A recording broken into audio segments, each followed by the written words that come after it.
Hello friends, ఈరోజు ఆలు ఉడకపెట్టి పోపండి. ఇది చాలా ఈజీగా చాలా ఫాస్ట్గా కూడా అయిపోతుందండి. ఆలును ముందుగా ఉడకపెట్టి ఇలా ముక్కలు కట్ చేసి పక్కన పెట్టుకోండి.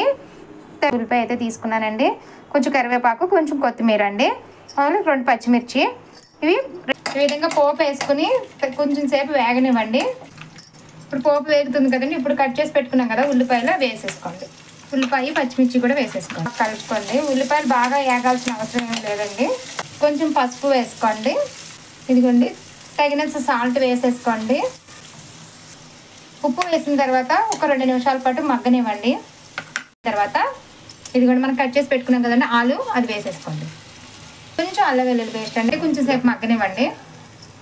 ధనియాల పొడి వేసుకోండి. కొంచెం వేగిన తర్వాత ఇదిగోండి కొంచెం గరం మసాలా అండి, మీకు నచ్చితే గరం మసాలా వేసుకోండి, లేదంటే స్కిప్ చేసేయండి. మీరు వేసేసుకోండి. ఇంకా కారం వేసేసుకోండి, టేస్ట్కి తగ్గ కారం వేసేసుకోండి.